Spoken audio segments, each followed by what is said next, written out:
champions and the boxing superstars, where are you? I'm waiting, let's fight. I'm the most avoided boxer. The untouchable True School Sports Empire proudly presents something the boxing games are missing. Hey, what's going on? It's your boy BT, and I came here to talk some boxing with the thousands of True School Sports subscribers. Alright, so right now, guys, I'm at the Caribe Royale Hotel here in Orlando, covering the Jake Paul Most Valuable Promotions card. But you know, I got time on my hands, so let's catch up on some boxing news, because there's been quite a lot of things going on in boxing. And main thing that I know you guys are just so excited about, that a lot of boxing fans are rejoicing at, really, is this whole Terence Crawford versus Errol Spence situation. Because finally, after many false rumors, false reports, jumping the gun, you know, we've heard it now from the fighters, we've heard it now from the people that really matter, from the horse's mouth, so to speak. And y'all can say the date. Y'all can finally say the date, July the 29th. Terence Crawford will take on Errol Spence Jr. for the undisputed welterweight championship of the world in a legacy-defining fight for both men. Now, you know, I've been very frustrated covering this over the years, but I'm happy for boxing fans. I'm happy that boxing fans' patience and all the bullshit they've been getting put through year after year after year with these two finally gets rewarded with the great fight. And truth be told, like, look, I'll be honest with you,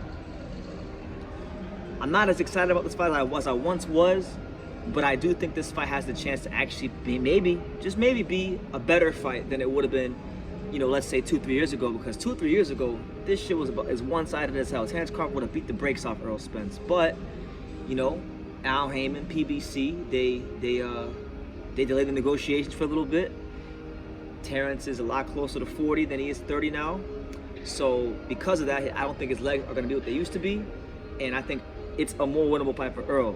But, you know, credit to both guys, credit to Spence, credit to Crawford, credit to all parties involved for just finally, not for me, because I don't care about this fight like that, but for the sake of boxing fans, for the sake of the sport, thank God they found a way to hammer out a deal, because it's a fight that people want to see, and it's one of these fights where now we don't got to ask what if, we're going to have winners. So as far as the stipulations of the fight, Terence Crawford proved to be a shrewd businessman, and he ultimately gets what he wanted.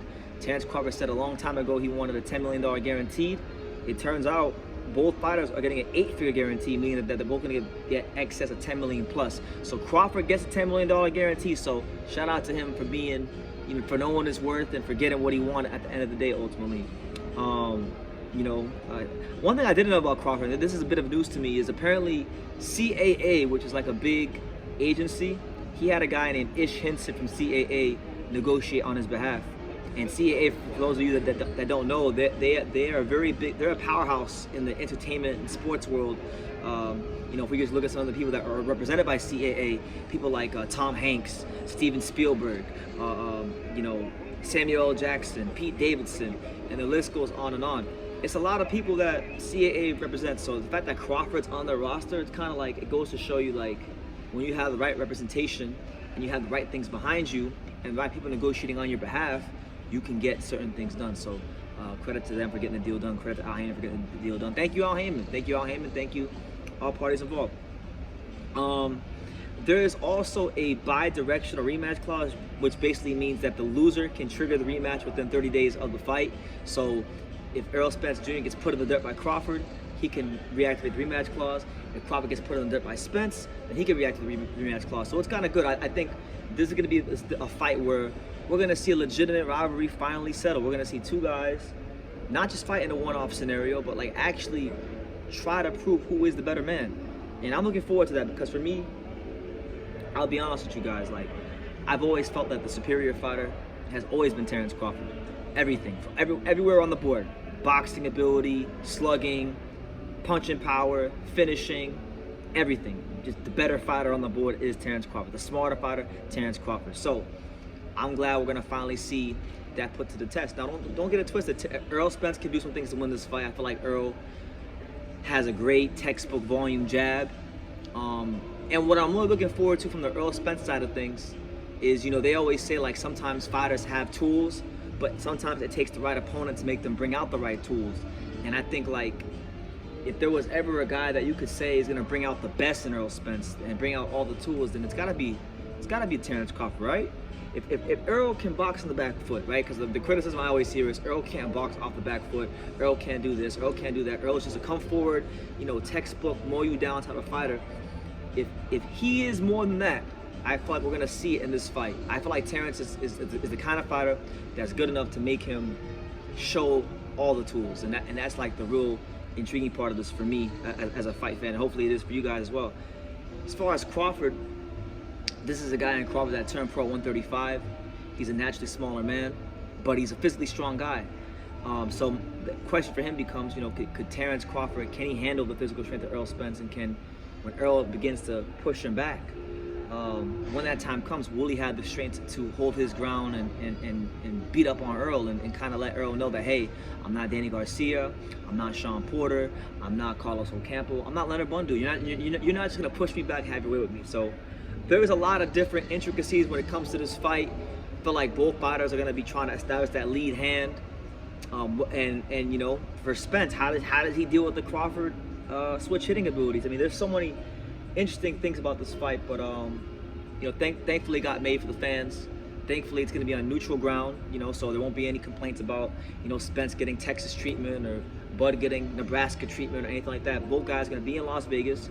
And that's great news. That's great news, and it's going to be at a great venue. It's going to be at a venue that I feel is one of the best venues in boxing that deserves a fight of this magnitude, which is the T-Mobile Arena, the same T-Mobile Arena that I was just at in April for Ryan Garcia and Tank, and it was electric there, and I would expect this to be no different. Now, before I end the video, my plea to boxing fans is this, right? Because personally, like, this fight's the same week as Inoue Fulton. I'm probably gonna go to Japan and not even go to this fight, so I really don't care about it like most people in boxing do, because for me, the fight isn't Crawford Spence, the fight is Inoue Fulton. But my plea and the thing I'm gonna beg everybody that watches this video and all the boxing fans in the world to do is if you're somebody who spent any amount of time talking about this guy ducked this guy, that guy ducked that guy, and you've talked about this fight to no end, please support the event. Like, go buy pay-per-view, go support Crawford, go support Spence, go buy their merch, like, go buy tickets,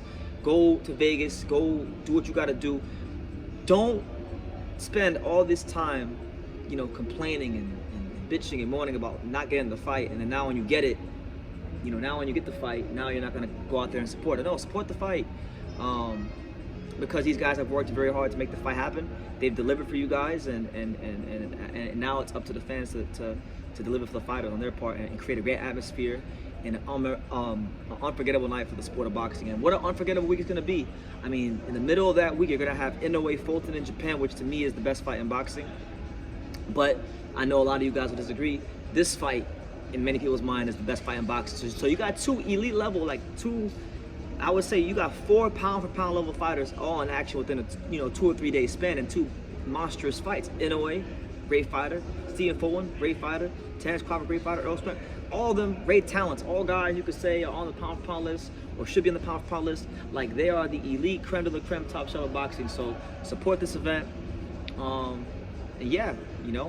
I'm making it very clear. I don't think Errol Spence has ever been on the level of Terence Crawford. I don't think he will ever be on the level of Terence Crawford, and I think we're gonna finally find that out. And now listen, if he beats Terence Crawford, I got no problems humbling myself. There's not enough energy or time in the world for me to hate someone like that. If he beats Terence Crawford, he beat Terence Crawford. Like, he beat a guy that many regard to be the best fighter in the world. And that's no small accomplishment, and vice versa goes for Terence Crawford. He beats Errol Spence, right? Errol Spence is one of the best fighters out there. Textbook jab, one of the best jabs in boxing, one of the best pressure fighters in boxing, one of the best body punches in boxing. So whoever wins this fight, just give them their flowers. Let there be no bullshit, and hopefully we just get fair judging if the fight goes the distance.